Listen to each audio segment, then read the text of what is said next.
Il-Partit Nazzjonalista għandu jagħti mal-187,000 euro lil Benif Bank ta' xogħol li twettaq mill-istess bank fuq il-każin nazzjonalista tas-Siġġiewi.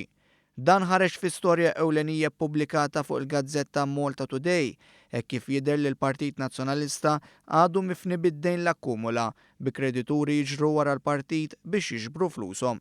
Il-Gazzetta tirrapporta kif f'Mejju tal-2012 sar ftehim bejn Benif Bank Malta u l-Partit Nazzjonalista sabiex il-bank jixtri mant il-Partit Nazzjonalista il-pjan terran ta' binja fil-pjazza tas-Siġġiewi biex imbagħad jibni l-bini mill-ġdid u l-Partit Nazzjonalista jixtri l-ewwel solar wara li l-bank ikun irranġah.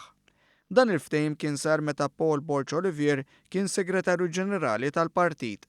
Madankollu minn meta sar il-ftehim oriġinali għallum, il-Partit Nazzjonalista jidher maħallas lura tax-xogħol li wettaq il-bank fuq l-ewwel solar ta' binja li issa trasformat ruħha f'każin nazzjonalista. Il-Malta Today spjegat kif il-bank għamel pressjoni fuq il-Partit Nazzjonalista biex iħallas tax-xogħol li wettaq fil-każin tal-partit, tant li fit-2 ta' Settembru illi għadda intbagħtet ittra b'avukat li talbet li l-Partit Nazzjonalista jħallas tax-xogħol inkella jiffaċċja proċeduri fil-qorti. Minn dakinhar li hawn il-Malta Today infurmata li l-Partit Nazzjonalista wasal f'xi forma ftehim mal-bank hekk kif jidher li momentarjament twaqqfu l-proċeduri legali.